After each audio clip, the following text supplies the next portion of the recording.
Pablo Iglesias comenzó a labrarse un nombre como activista de izquierdas dentro de la universidad cuando todavía era estudiante. En la actualidad es profesor titular interino en la Facultad de Políticas y Sociología de la Universidad Complutense de Madrid. La fama, fuera de los ámbitos académicos, le comenzó a llegar gracias a sus programas en Tele-K e Hispan TV, pero cuando realmente se hizo conocido para el gran público fue al desembarcar en tertulias de Intereconomía primero, La Sexta y Cuatro después. Ahora da un paso a la acción política al encabezar la plataforma Podemos, con la que quiere presentarse a los comicios europeos de 2014. Hoy nos visita en Periodista Digital. Bienvenido, Pablo. Muchísimas gracias por la invitación, un placer estar aquí. Bueno, decíamos, un placer para nosotros, por supuesto, decíamos que te quieres presentar con Podemos a las elecciones europeas. ¿Por qué precisamente estos comicios? ¿Tiene que ver que sean los más fáciles para las listas de nueva formación, los partidos de nueva formación, por el tipo de circunscripción única, menor participación por votantes de los partidos tradicionales? ¿Tiene algo que ver con esto o hay otros motivos? La clave fundamental es el momento. Nosotros pensamos que se está produciendo un secuestro sistemático de la democracia y una violación flagrante de lo que dice la Declaración Universal de los Derechos Humanos, y como decíamos en el manifiesto, tocaba mover ficha. Es verdad que el escenario de las elecciones europeas, por la circunscripción estatal, por, digamos, una serie de características que también son políticas, como el hecho de poder hablar de Europa y poder decir que el problema no lo tenemos con Europa, sino con la institucionalidad europea que entrega el poder de los ciudadanos a la banca privada. Pero sobre todo, y la parte fundamental que hemos dicho desde el principio, no queremos ser un partido político, no queremos ser una coalición de partidos, queremos ser una iniciativa que además es una propuesta unitaria hacia mucha gente, hacia transformaciones políticas y también movimientos ciudadanos, que tendrá sentido no solo si ganamos las elecciones y logramos romper el guión, ¿no?, que todo el mundo tiene previsto de que las elecciones o las gana el PP o las gana el Partido Socialista, sino si esto es capaz de lograr un empoderamiento popular que se traduzca en poder de la sociedad civil, en los barrios, en los centros de trabajo, en los centros de estudio, en las ciudades y en los pueblos. Oye, me dices, tendrá sentido no solo si ganamos elecciones, tan ambiciosos sois. Yo creo que en política no hay que salir a perder. A mí me aburre quien celebra un resultado del 8, del 9, del 10%. Cuando hablas con la gente por la calle, la mayor parte te habla de la casta política, te dice son todos iguales, el PP y el PSOE son prácticamente lo mismo.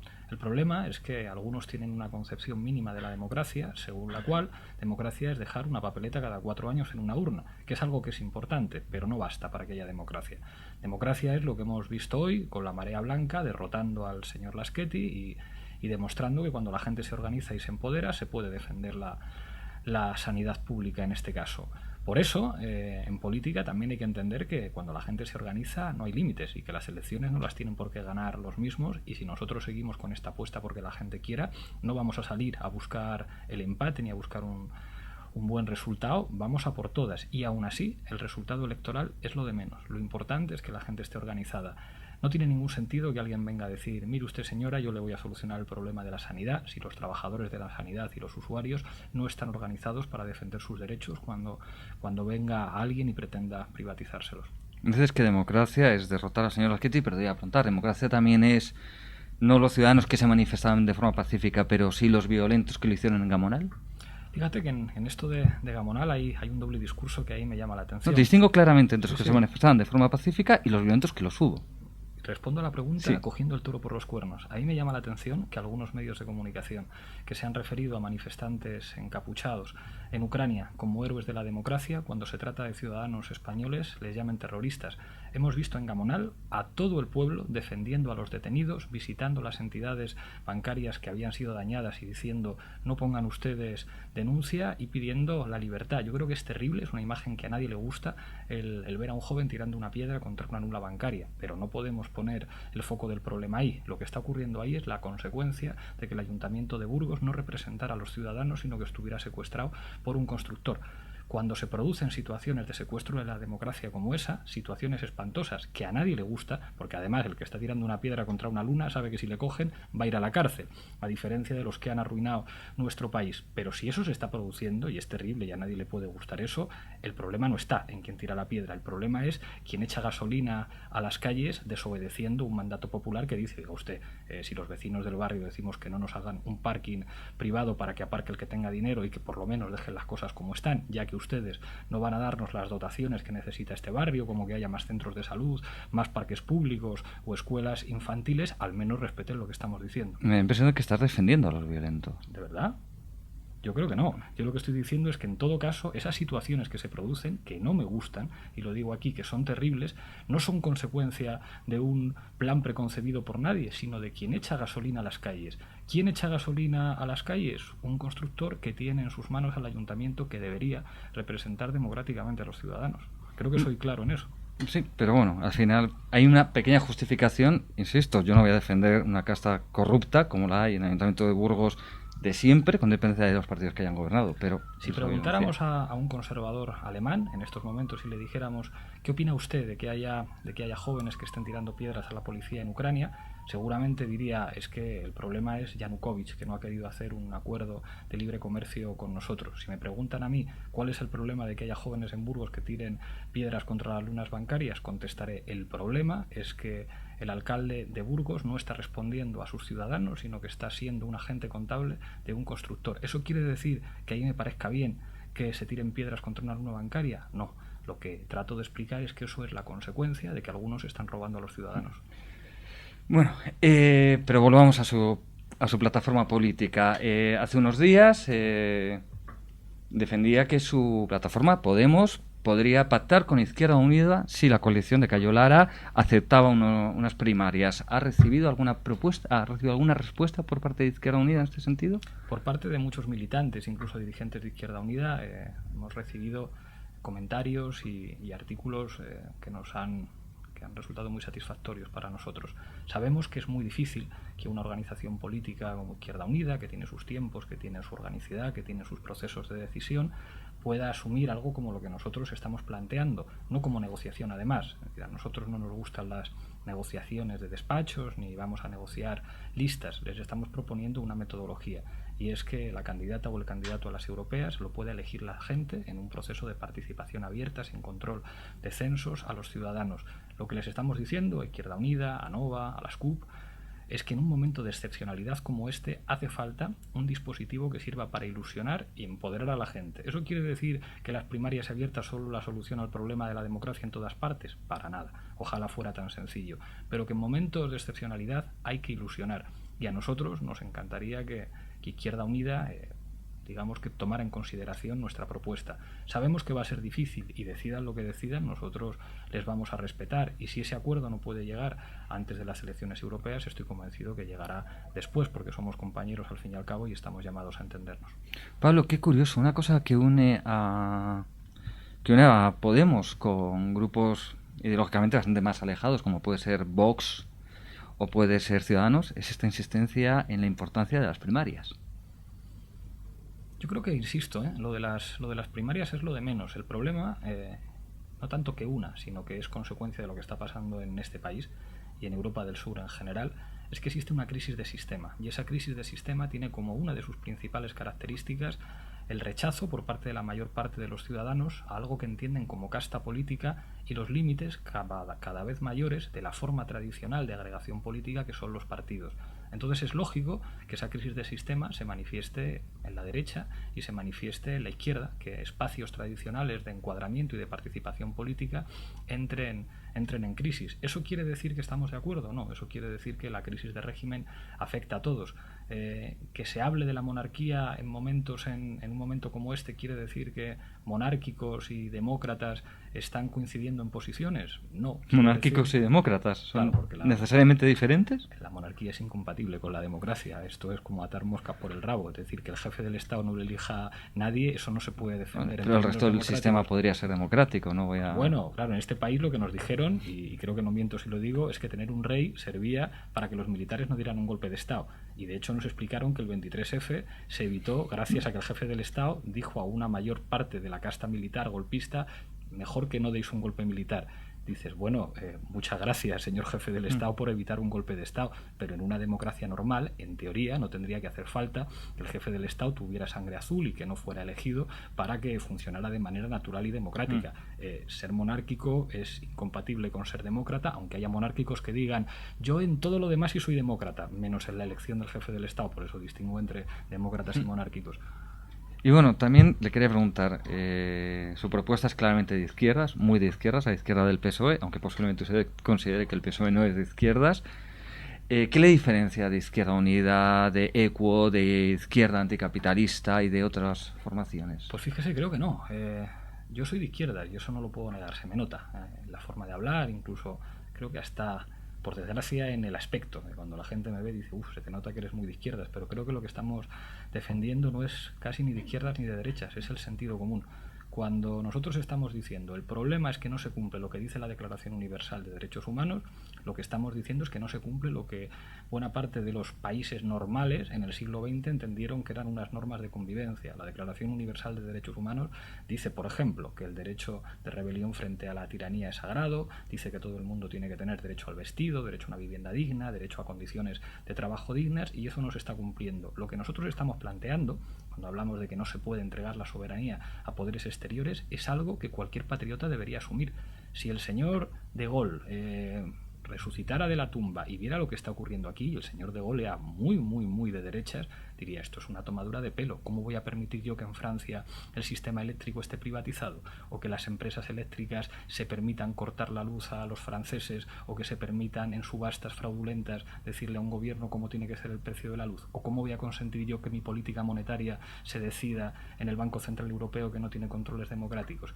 Yo soy de izquierdas, pero lo que estamos planteando en este momento va mucho más allá. Estamos planteando que la contradicción fundamental no es entre izquierda y derecha, es entre los de abajo, entre la mayoría social y una minoría de privilegiados que tiene secuestrados a los gobiernos, sea a nivel estatal, a nivel autonómico o a nivel municipal, y o que se produce un empoderamiento de la gente o nos terminan de robar la democracia. No es el problema de situarse a la izquierda del PSOE o a la izquierda de Izquierda Unida, se trata simplemente de ser patriotas. Cuando tuve la ocasión de discutir con Rubalcaba le decía, no le pido, señor Rubalcaba, que sea usted socialista, porque eso es casi una broma, tratándose de los dirigentes del PSOE, le pido que sea patriota, porque ningún patriota podría consentir que alguien que ha pasado por un Consejo de Ministros termine en el Consejo de Administración de una empresa que además en muchos casos ha contribuido a privatizar su propio gobierno. Y ese es el eje que estamos planteando. No estamos situándonos a la izquierda de nadie. Lo que estamos planteando es que en este momento hay que defender la soberanía, la democracia, la decencia y los derechos humanos.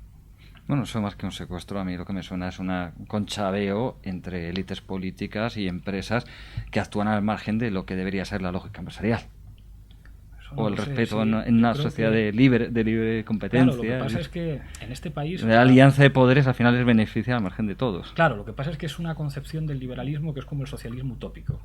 Mi reino no es de este mundo y en realidad el liberalismo no tiene nada que ver con lo que vemos aquí. Pero lo que vemos aquí, que conocen todos los ciudadanos, es que en este país quien se ha hecho rico no se ha hecho rico por ser muy inteligente y un gran emprendedor, sino por su cercanía al poder político.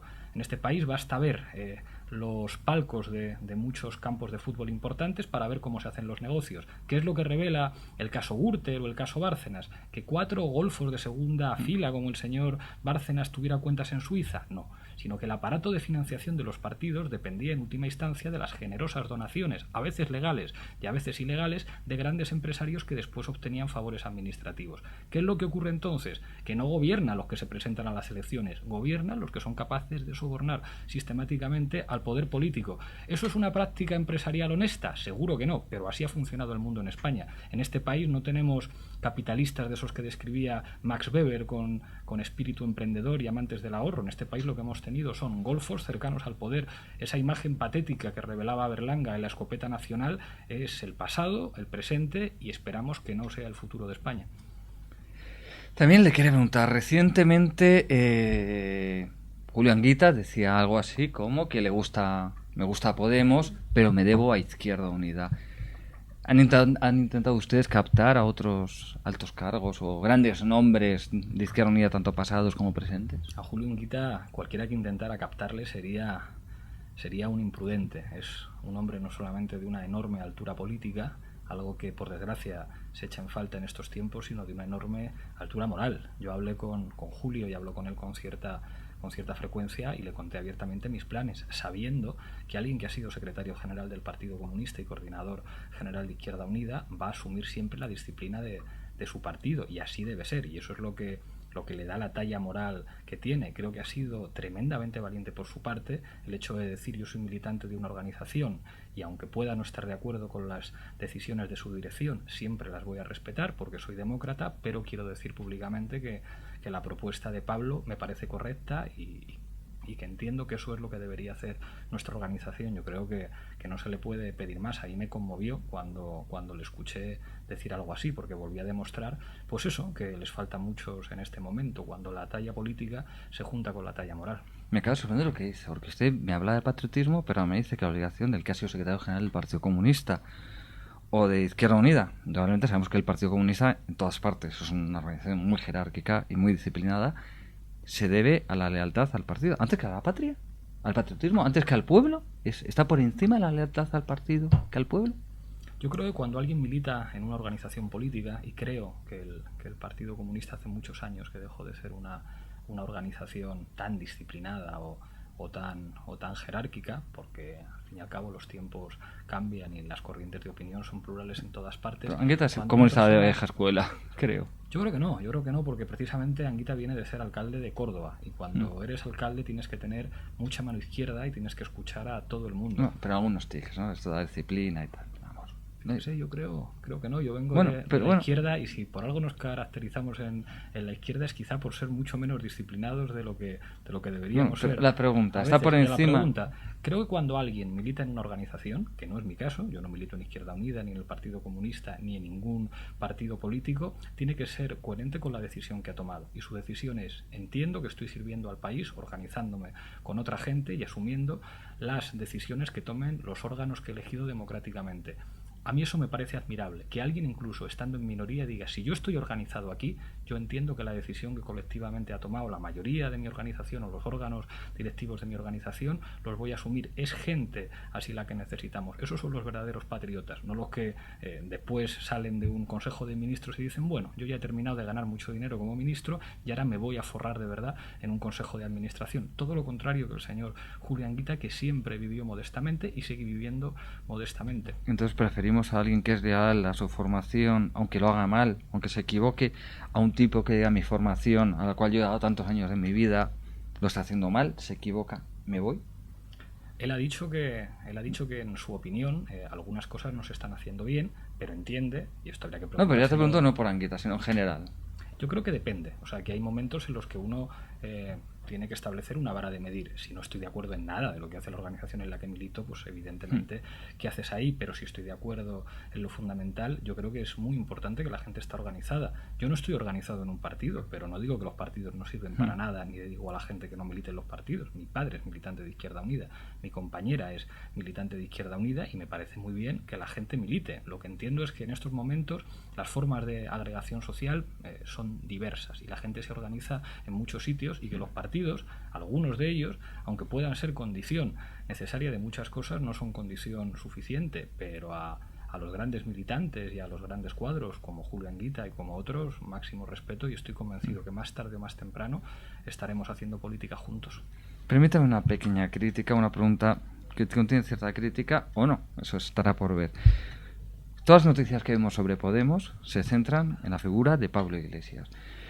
Cualquier, incluso, ya no el público en general, cualquier periodista que le preguntemos, dirá: ah, sí, Pablo Iglesias. Aunque haya más gente que firma manifiesto, Santiago Albarrico o el actor San Juan, la gente piensa en Pablo Iglesias. ¿No se corre el riesgo de caer en cierto personalismo o liderazgo carismático? Absolutamente, y es una crítica correcta que tenemos que tener presente todo el rato y que tiene que ver con nuestra enorme debilidad.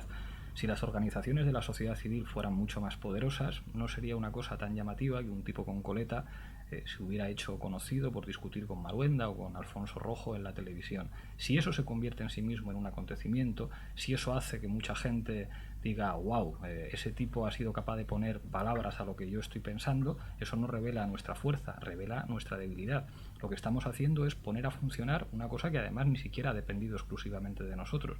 Cuando la gente me pregunta ¿por qué te llevan a los medios? Yo siempre contesto, entiendo que porque les doy audiencia, porque los medios públicos no me llaman nunca. Me llamó una vez Televisión Española, después debió haber una serie de llamadas telefónicas y se acabó. Si me llevan los medios privados, entiendo que es porque les doy audiencia. ¿Qué es lo que estamos intentando hacer? Poner ese patrimonio como significante agregador que hemos podido construir a funcionar políticamente, pero entendiendo que tiene que morir.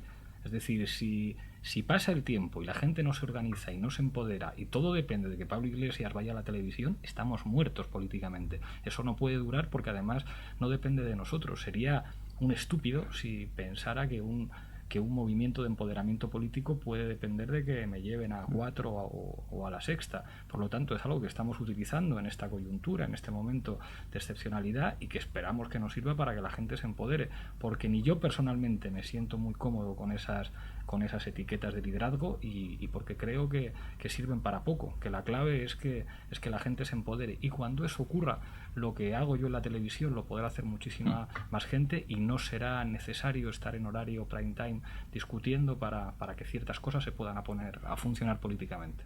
Recientemente, sigamos con los peros, permítamelo. Claro. Recientemente, Periodista Digital publicó que usted es miembro de una organización, la Fundación Centro de Estudios Políticos y Sociales, que firma jugosos contratos de asesoramiento con gobiernos como el venezolano o como el ecuatoriano. En el caso ecuatoriano, los documentos que nosotros manejamos, creo recordar que hablan de 320.000 euros. Curioso que además en la Gaceta Oficial venía en euros. La pregunta que quiero hacer es clara. ¿A ustedes les financia, a Podemos, les financia el chavismo o alguno de los gobiernos aliados? Me temo que no. Podemos se financia exclusivamente con las donaciones voluntarias de los ciudadanos. En lo que respecta a la Fundación CEPS, es verdad, hemos hecho convenios de colaboración y asesoramiento con muchos gobiernos. Yo mismo estuve durante un mes, en el verano de 2011, trabajando en una unidad estratégica de análisis político en la República Bolivariana de Venezuela. ¿Cobré un sueldo? No. Cobré exclusivamente las dietas para el desplazamiento y la manutención. Yo ya tenía mi sueldo de 945 euros como profesor y no cobré ningún sueldo por hacerlo. Ahora bien, cuando tenemos unidades en las que participa muchísimo personal desplazado de manera permanente en algunos países haciendo tareas de asesoramiento en diferentes áreas, es lógico que esas personas tengan que cobrar un salario. Y me remito a las declaraciones que hizo a su medio de comunicación Antonio de Cabo, que es uno de los responsables de los programas, diciendo algo que era muy razonable. Los salarios que han cobrado las personas desplazadas por la Fundación CEPS en el marco de convenios con gobiernos latinoamericanos han cobrado sueldos y cobran sueldos que están muy lejos, no ya de lo que cobran los asesores políticos internacionales de la derecha, sino de lo que cobra cualquier cargo público del Partido Socialista o del Partido Popular que trabaje como diputado, que trabaje como senador. Lejísimos. Pero una campaña electoral como la que Podemos va a afrontar ahora es cara, es muy cara. Ya no hablemos de los millones de euros que manejan las grandes formaciones políticas. Pero vamos, alguien que va casi por libre, con una estructura mínima, con una oficina central en Madrid y una oficina mejor en el País Vasco, Galicia y Cataluña y Andalucía, por ejemplo, y teniendo un community manager y poco más, al final ronda con una estructura mínima 600.000 euros. Es lo que los cálculos que han hecho otras formaciones que estaban planteando presentarse yendo a la baja. No estamos hablando de las grandes campañas de los partidos. O sea, calculan mal. Fíjese, La Tuerca, que es la tertulia que yo presento, que es una de las que más impacto tiene en redes sociales de todo el país, está lejísimos de esas cifras. Es más, al principio nadie cobraba absolutamente nada. Yo no cobro nada por presentar La Tuerca. Es más, contribuyo a financiarla, igual que el profesor Juan Carlos Monedero, que la copresenta conmigo. Es verdad que una campaña es cara, pero no tanto. Nosotros estamos acostumbrados a pelear con la mano atada a la espalda y haciendo con muy poco dinero cosas que a otros les parecerían imposibles. En este caso, nuestra financiación, ¿de qué va a depender? De la gente. Hasta este momento, sin haber hecho una campaña de financiación, simplemente poniendo una pestañita de donaciones voluntarias en la página web, ya han llegado 25.000 euros.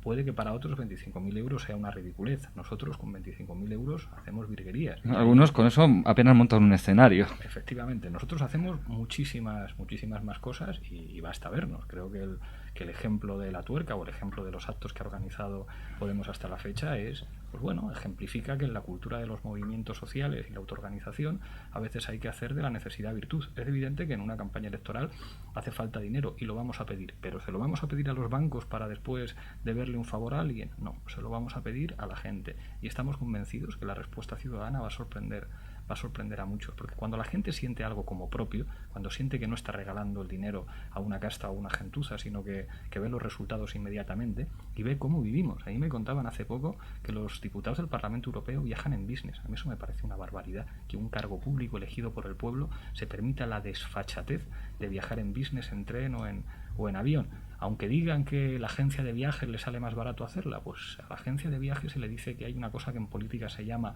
decoro, y que un representante público viaja donde viaja el pueblo, y a nadie se le caen los anillos por ir en un avión en turista o en un tren en turista. Yo jamás en mi vida he viajado en business. Una vez viajé en un tren en preferente porque se habían acabado los billetes de turista, y me pareció, con todos los respetos, una pijada pagar más dinero por ir en un sitio en el que te traen un periódico y te traen el desayuno. Cuando la gente ve que la casta política lleva ese tren de vida, pues es lógico el desprecio que van sintiendo. En nuestro caso, ni se ve, ni se va a ver eso, y estoy convencido que la gente va a responder y va a hacer que la campaña de Podemos sea su campaña. Hombre, pero hay una diferencia. Si usted quiere ir en business o en preferente, Sí, allá usted sí se lo paga con su bolsillo. Con su bolsillo, pero no con el dinero de los Claro, contribuyentes. exactamente, Y tampoco es aceptable que alguien claro, se lo pague recibiendo un sueldo público. Claro. Cuando uno es representante de la ciudadanía, en su propio comportamiento tiene que dar. Claro, por dar eso digo que no es lo mismo si usted o yo nos queremos gastar el dinero, que yo no viajo en business, nos lo queremos gastar por una pijería de que nos den un periódico, efectivamente,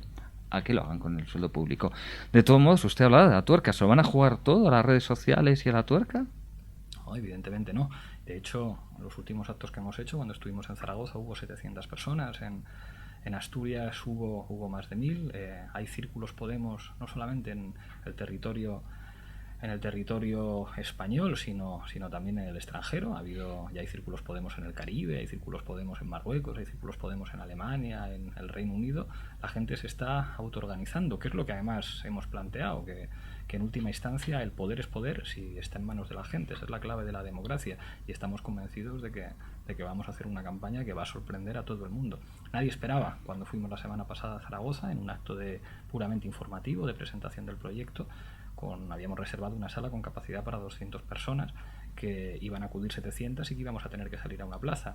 En el caso de Gijón, donde había un colegio público, llenamos una sala con capacidad para 500 y hubo que habilitar una sala al lado, en la que tuvimos prácticamente que repetir el acto porque se habían juntado otras 500 personas. Si la gente responde así, no va a haber ningún problema en hacer una campaña que sirva para desbordar no solamente a nosotros, sino a los que se creen que ya han ganado las elecciones, que son el PP y el PSOE, y no las han ganado todavía.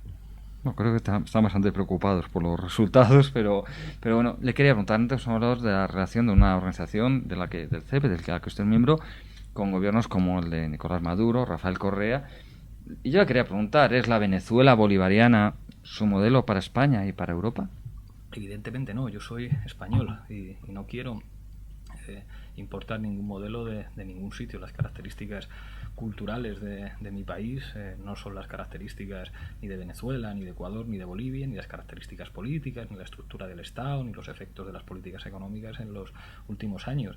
En América Latina se han producido fenómenos muy interesantes desde el punto de vista politológico, se han experimentado cosas muy interesantes, pero vamos, aquí no va a venir ningún extranjero a decirnos a los españoles cómo tenemos que hacer las cosas. Otra cosa es que estudiemos experiencias en otros lugares y que podamos aprender cosas, pero vamos, yo creo que cualquiera que pretenda parecerse a Chávez, a Maduro, a Rafael Correa, a Evo Morales en Europa no habrá entendido lo que significa la política. Qué curioso, no va a venir ningún extranjero a decirnos lo que tenemos que hacer, pero nosotros íbamos allí a asesorarles o incluso a escribir sus constituciones. No, a escribir sus constituciones. Bueno, no es su caso, pero sí que entre los redactores de las constituciones hay varios españoles. Redactores no, asesores técnicos, que es diferente. En Venezuela ocurría una cosa, y es que buena parte de los académicos especialistas en derecho constitucional, digamos, se encontraban muy ajenos o muy distantes a los cambios políticos que se estaban produciendo.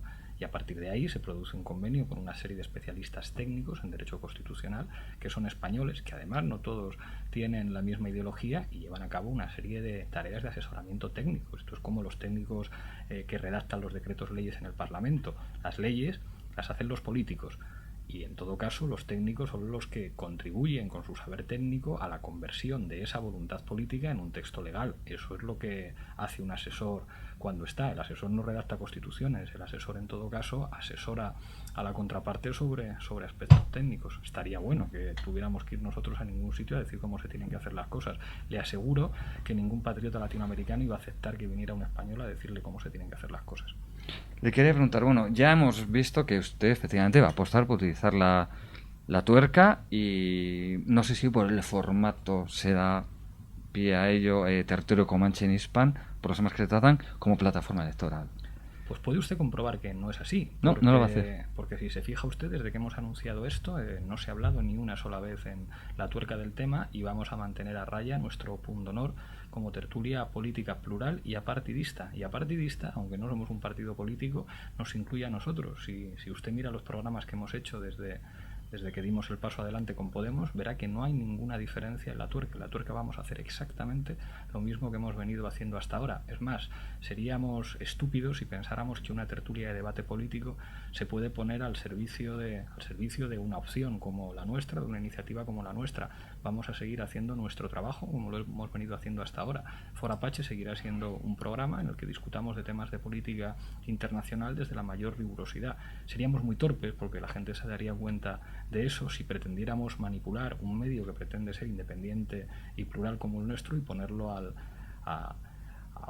digamos con objetivos tan precisos como apoyar una campaña. No seremos tan torpes de hacer algo así. Fíjese que ayer leí en Facebook una cosa que me hizo mucha ilusión.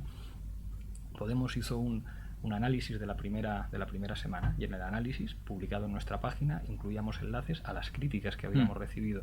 Y había una internauta que decía, me habéis dejado sorprendida, esto no lo habría hecho ningún partido político, incluir en el análisis que pone en la página web explicando lo que han hecho en la semana, poner las críticas que han recibido. Es nuestro estilo de hacer política, nada que ocultar y huir de maniqueísmos absurdos que la gente evidentemente identifica como basura. No, yo le digo que a mí me parece que, ya que usted financia la tuerca y es su propio programa, me parece legítimo, sea estúpido o no, si uno quiere hacerlo, yo creo que deben dejar de hacer, ¿no? Si tú tienes un medio de comunicación... No es nuestro estilo. Yo soy consciente de que los medios de comunicación sirven para disparar y que los medios de comunicación disputan el sentido común general, y es evidente que la tuerca es una tertulia de izquierdas pero plural, en la que discutimos de todo y con todos. Ponerla al servicio de una campaña electoral sería traicionarnos a nosotros mismos y a nuestros espectadores.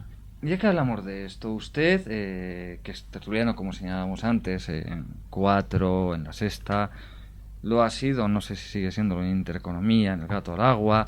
Bueno, usted ha participado en muchas tertulias. ¿Usted va a poner la tuerca, va a invitar a la tuerca a candidatos de otras opciones? Y ya no hablo de los grandes partidos, me estoy pensando, vosotros, que últimamente están saliendo muchos como Vox, como Ciudadanos, como UPD, ¿les va a abrir sus puertas a que vayan ahí a debatir? Por supuesto que sí.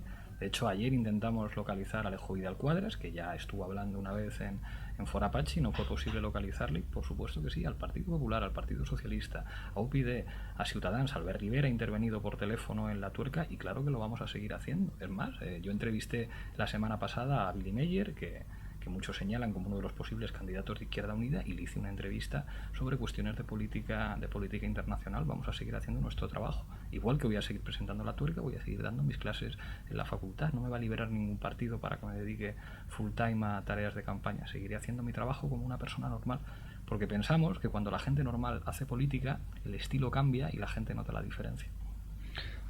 Bueno, pues Pablo, creo que ha sido una conversación que hemos tratado más o menos todos los temas importantes, así que bueno, pues agradecerle que haya venido aquí a Periodista Digital y bueno, pues desearle lo mejor y en fin, que usted disfrute con esta nueva experiencia. Muchísimas gracias. Muchísimas gracias, un placer estar aquí con ustedes.